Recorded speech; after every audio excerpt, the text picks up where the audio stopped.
آپ کہہ سکتے ہیں تو 1857 کی اس جنگ کو کہہ سکتے ہیں جس کی قیادت علماء کر رہے تھے. اور ایک حیرت انگیز بات یہ ہے کہ 1857 میں جو علماء نے پوری طاقت لگا دی، پوری طاقت جھونک دی انگریزوں کے خلاف، تو اس میں کچھ مخبر جنہوں نے علماء کے خلاف جو ہے خبریں دی، قائدین کے خلاف خبریں دی، اور نتیجہ یہ ہوا. اور ساتھ ہی ساتھ جب علماء لڑنے کے لیے میدان میں آئے فوجوں کو لے کر کے، تو اس وقت کچھ لوگوں نے غداریاں بھی کی. نتیجہ یہ ہوا کہ جو پلان تھا وہ ناکام ہو گیا. ظاہر سی بات ہے جب راز ادھر سے ادھر جائیں گے تو پلان تو ناکام ہوں گے. اس کے بعد پھر یہ ہوا کہ انگریزوں نے چن چن کر ان علماء کو، جن علماء نے تحریک آزادی میں یا انگریزوں کے قدموں کو توڑنے میں حصہ لیا تھا، ان لوگوں کو چن چن کر شہید کیا، جیل بھیجا، پھانسیاں دی. یہاں تک کہ مورخین لکھتے ہیں کہ دلی سے لے کر لاہور تک جتنے درخت رستے میں تھے، اکثر درختوں پر علماء کے کٹے ہوئے سر لٹکے ہوئے تھے. اور علماء کو ہزاروں کی تعداد میں شہید کیا گیا، اور جو عام مسلمان تھے ان کی تعداد 5 لاکھ ہے. ہندوستان میں 5 لاکھ مسلمانوں کو جنگ آزادی کی تحریک یا انقلاب اس کو کہتے ہیں، انگریز غدر کہتے ہیں، انقلاب کی پاداش میں، اس کے جرم میں 5 لاکھ مسلمان شہید ہوئے.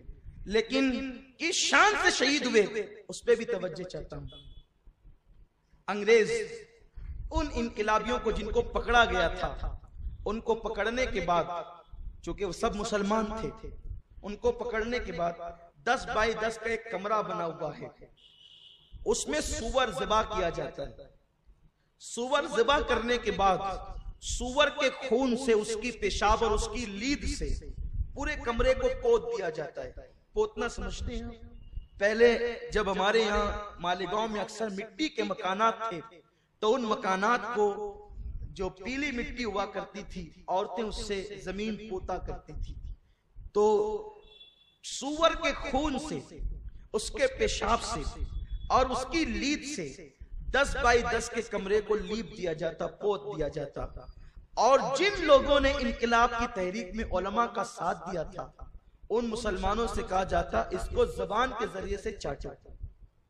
وہ مسلمان تھے، ایک تو خون ناپاک، دوسرے وہ سور کا خون ہے، عام جانور کا نہیں، ناپاکی پر ناپاکی، نجس پر نجس. وہ لوگ انکار کرتے، پھر ان کو دردناک انداز سے شہید کر دیا جاتا. قتل، انقلابیوں کو قتل کرنے کا طریقہ یہ تھا کہ ان مسلمانوں کو جب سور ذبح کیا جاتا تو اس کی چمڑی جیسے نکالتے ہیں، چمڑی نکالنے کے بعد اس کی چمڑی کے اندر سل دیا جاتا. اس درد یعنی روحانی طور پر بھی اذیت دی جاتی، ایمان کو بھی مجروح کرنے کی کوشش کی جاتی. لیکن سلام ہو ان 5 لاکھ مجاہدین پر کہ جو لوگ سور کی چمڑیوں میں تو سل گئے، جو لوگ دار پر تو لٹک گئے، پھانسی کے پھندوں پہ تو لٹک گئے، جن کی بیویوں کو چھین لیا گیا، جن کے بچوں کو قتل کر دیا گیا. دلی کے جامع مسجد کے علاقے میں کئی دن تک کے لاشیں سڑتی رہی، لاشیں پڑی رہی، اسے گید اور کوے کھاتے رہے، اسے کتے اور بلیاں نوچتی رہی. وہ ساری چیزوں کو برداشت کرتے رہے، لیکن انہوں نے مذہب اور وطن پر اپنا سب کچھ قربان کر دیا. آج یہ محفل اسی درد کے ساتھ ہم نے سجائی ہے کہ ان 5 لاکھ کو اور ان ہزاروں کو جو آج یاد نہیں کیا جا رہا ہے، ہم انہیں یاد کریں گے. اپنے جوانوں کو ان کی قربانی یاد دلاتے.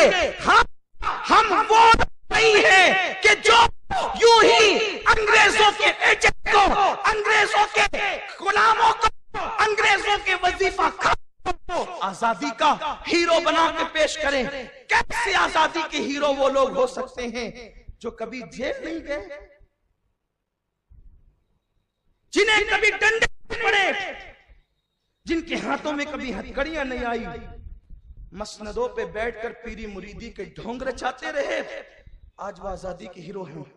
سوچو ان مسلمانوں کی روحوں پہ کیا گزرتی ہوگی جنہوں نے جام شہادت نوش کیا، ان کا نام ہی کہیں نہیں، جو سولیوں پہ لٹکے ان کا نام ہی کہیں نہیں، جنہیں درختوں پہ لٹکایا گیا ان کے نام ہی کہیں نہیں، جن کے محلات کو ضبط کر کے بیچ دیا گیا ان کا نام ہی کہیں نہیں، جن کے بچوں کو یتیم کر دیا گیا ان کا نام ہی کہیں نہیں۔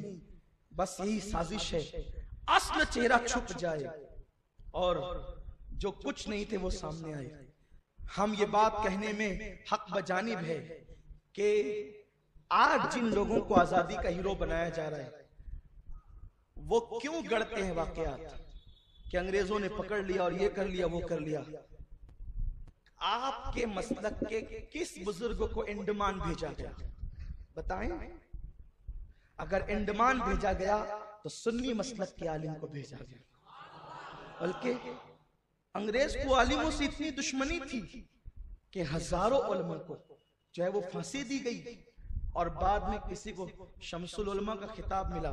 میں آخر میں بس اس پر چند بات کروں گا بھی، لیکن یہ بتانا چاہتا ہوں بس گفتگو کو سمیٹتے ہوئے کہ ہمارے جن علماء نے قیادت کی ہے ان علماء کے نام پڑھ دوں، اکثر ان کے نام پڑھے نہیں جاتے اور ان کو خراج پیش کروں۔ ایک بات یہ ہے آخر ایسا کیوں ہوا، پہلے نام پڑھنے سے پہلے یہ بات کہنا چاہتا ہوں، ممکن ہے کسی کے ذہن میں سوال آئے گا جب یہ لوگ آزادی کے اتنے بڑے ہیرو ہیں تو ان کا نام ریکارڈ میں کیوں نہیں ہے، ان کا نام کتابوں میں درج کیوں نہیں ہے؟ بہت خاص بات ہے، کوئی سوال کر سکتا ہے۔ تو آپ کو بتاؤں کہ جب یہ لوگ شہید ہوئے، یہ لوگ جیل گئے، تو 1857 سے لے کر 1947 تک، 1857 سے لے کر 1947 تک کم و بیش 90 سال کا عرصہ ہے، یعنی ایک صدی۔ بہت توجہ سے سنیں، یہ بہت خاص بات آپ کو اپنے دماغ میں بٹھانی ہے، کیونکہ ان علماء سے ہماری عقیدتوں کے تعلق ہے اور ہمارے ملک سے بھی ہمارا ایک رشتہ ہے، جذبات کا، محبتوں کا رشتہ ہے۔ اس لیے ہم لوگ جو ہیں وہ سارے شکوک و شبہات کا بھی ازالہ کرنا چاہتے ہیں۔ کوئی آپ سے پوچھ سکتا ہے کہ جب فضل حق خیر آبادی، صدر الدین آسودہ، کفایت علی کافی، یہ جو لوگ تھے انہوں نے انگریزوں کے خلاف علم جہاد بلند کیا تو کتابوں میں ان کے نام کیوں نہیں ہیں، تاریخی ریکارڈ کیوں نہیں ہیں؟ پہلی بات تو یہ تاریخی ریکارڈ ہے، پرانی کتابوں میں نام بھی ہے، لیکن ان کی زندگیوں کو اس لیے مرتب نہیں کیا گیا، ان کے کارنامے اس لیے اس وقت جمع نہیں کیے گئے کیونکہ ایک صدی تک اس کے بعد انگریزوں کی حکومت رہی، تو جو انگریزوں کے خلاف کھڑے ہوئے تھے، جو ان کی حمایت میں قلم اٹھاتا اس کو بھی ضبط کر لیا جاتا، اس لیے اجازت نہیں تھی، حکومت کا اتنا دباؤ اور پریشر تھا۔ اور آپ جانتے ہیں کہ ایک صدی کے اندر لوگ تو چند ایام کے واقعات بھول جاتے ہیں، تو جنہوں نے اپنی نظروں سے وہ مناظر دیکھے تھے، جو شریک سفر تھے، جو بچ گئے تھے، محفوظ ہو گئے تھے، وہ بس سینہ بسینہ باتیں کر سکتے تھے، وہ تاریخی ریکارڈ قائم نہیں کر سکتے۔ حکومت کے پاس تو ریکارڈ ہے، اب جب چھان بین ہو رہی ہے تو مزید انکشافات ہو رہے ہیں کہ بھارت کا دوست کون ہے اور دشمن کون ہے۔ آپ ٹائمز آف انڈیا میں فتویٰ شائع کروا سکتے ہیں لیکن حکومت کا ریکارڈ نہیں بدل سکتے، اور ٹائمز آف انڈیا میں فتویٰ شائع کروا کر کہ جھنڈے کو سلامی دینا جائز ہے، آپ اپنے اوپر سے بدنامی کا داغ نہیں دھو سکتے۔ یہ تو ہم ہیں اہل سنت اولیاء کے ماننے والے جنہوں نے اپنے مسلک کی بھی مکمل طور پہ وفاداری کی اور ملک کی بھی وفاداری کی ہے۔ تو چونکہ ایک صدی تک اس کے بعد انگریزوں کی حکومت رہی، اس لیے ان کی حمایت میں، ان بزرگوں کی حمایت میں باضابطہ طور پہ قلم نہیں اٹھایا جا سکتا۔ اور ہمارے اسلاف کے دلوں میں انگریزوں سے نفرت اتنی تھی کہ اللہ فضل خیر آبادی کے صاحبزادے شیخ عبداللہ خیر آبادی رحمت اللہ تعالی علیہ، انہوں نے مرتے ہوئے وصیت کی تھی کہ جب انگریز ہندوستان سے چلے جائیں تو میری قبر پر آ کر اطلاع دے دینا کہ انگریز ہندوستان سے چلے گئے۔ کم و بیش نصف صدی کے بعد جب انگریز ہندوستان سے گئے ہیں تو ان کے مزار پہ جا کر میلاد پڑھی گئی ہے اور ان کو اطلاع دی گئی ہے کہ آپ کو مبارک ہو، انگریز ہندوستان سے جا چکے ہیں۔ جن کے دلوں میں اتنی نفرت تھی کہ وہ وصیت کر گئے تھے کہ اگر چلے جائیں تو قبر پر آ کر خوشخبری دینا کہ انگریز چلے گئے. آج ان کا نام ہی کہیں، ان کے باپ داداؤں کا نام کہیں نہیں.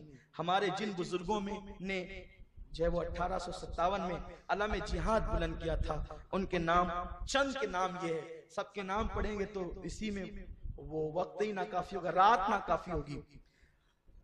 حضرت مفتی صدر الدین آزردہ، یہ مفتی صدر الدین آزردہ جو ہے، ان کو بھی انڈمان علامہ کے ساتھ بھیجا گیا، لیکن بعد میں ان کی سزا جب مکمل ہوئی یہ واپس آئے. جب واپس آئے تو علامہ کی کتاب السورۃ الہندیہ جو علامہ نے کپڑوں پر کوئلے سے لکھی تھی اور کچھ اوراق پر لکھی تھی، ان کے ہاتھوں روانہ فرمائی، جو آج بھی ملک ہندوستان میں موجود ہے اور اس کو کئی ایڈیشن میں وہ شائع ہو چکی ہے. علامہ فضل خیر آبادی چشتی رحمت اللہ تعالی علیہ، فضل خیر آبادی رحمت اللہ علیہ کا نام تو آپ سنتے ہی ہیں، ان کے کارنامے بھی آپ کو پتا ہے، لیکن آج بھی انڈمان کی سرزمین پر جو ہے وہ اس سرزمین پر اس جزیرے پر آپ کا مزار مقدس موجود ہے. اس کے بعد حضرت مولانا فیض احمد بدایونی، فیض احمد بدایونی وہ شخص ہے جنہوں نے جو ہے اس انقلاب میں حصہ لیا تو ان کو غائب بھی کر دیا گیا. مورخین بعض لکھتے ہیں کہ آج تک کہ ان کا پتہ نہیں ہے. مجھے حیرت ہے، کوئی پھانسی پر چڑھا ہے، کوئی جیل گیا ہے، کسی کو غائب کر دیا گیا ہے. یہ ہمارے بزرگ ہیں، سزائیں اس طرح ہوتی ہے. اس کے بعد سید احمد اللہ مدراسی، مولانا یہ سید احمد اللہ مدراسی، ان کا بھی بہت بڑا رول رہا ہے. آگرہ کا مورچہ انہوں نے سنبھالا تھا اور اس پورے علاقے کے اندر جو ہے آپ کا کافی اثر و رسوخ تھا، اور اللہ تبارک و تعالیٰ نے آپ کو وہ ذات بنایا تھا کہ لوگ جو ہے وہ آپ سے قربت کے لیے بڑے بیتاب ہوتے تھے. یعنی تذکیر خلائق اللہ نے ان کو عطا فرمائی تھی، اتنے آپ کے ماننے والے تھے، اور آپ نے اپنے ماننے والوں کو ملک اور ملت کے لیے استعمال فرمایا. اسی طرح حضرت کفایت علی کافی مراد آبادی، یہ ذات ہمارے امام اہل سنت اعلیٰ حضرت کے نزدیک بڑی چہیتی ذات ہے. امام احمد رضا فرماتے ہیں کہ میں اگر قصداً کسی کا کلام سنتا ہوں، کیونکہ لوگ شاعری میں بڑی غلطی کرتے ہیں، کبھی غلو بھی کرتے ہیں، مسائل بھی پیدا کرتے ہیں، میں قصداً اگر کسی کا کلام سنتا ہوں تو وہ کافی مراد آبادی کا سنتا ہوں اور اپنے چھوٹے بھائی مولانا حسن بریلوی کا سنتا ہوں. بلکہ کافی کو تو یہ شرف حاصل ہے، میں سلام کرتا ہوں جھک جھک کر کافی کی شاعری کو، کہ شاہ امام احمد رضا نے فرمایا کہ کافی شاعری کے میدان میں، نعتیہ شاعری کے میدان میں بادشاہ ہے اور میں ان کا وزیر اعظم ہوں. آپ غور فرمائیں، وقت کا امام عشق و محبت جس کو یوں خراج پیش کرتا ہو، اس کی شاعری کیسی ہوگی؟ اور ان کی شاعری اس قدر فی البدی ہوا کرتی تھی، بلکہ وہ تو سارے نعت گو شعرا بھی تھے، کیونکہ جب عشق ہوتا ہے تو شاعری بھی آتی ہے. حضرت کافی مراد آبادی کے متعلق کی بات آپ نے سن رکھی ہوگی اور آپ کو پتا بھی ہوگا کہ جب آپ کو پھانسی دی گئی 1858 میں تو آپ سے پوچھا گیا تھا کیا آخری خواہش ہے، تو آپ نے کہا تھا کہ میں اپنے حضور. ویڈیو اگر اچھا لگا ہو تو لائک کر کے آگے شیئر ضرور کر دینا. اللہ حافظ. نہ چمن رہ جائے گا، بس رسول اللہ کا دین حسن رہ جائے گا.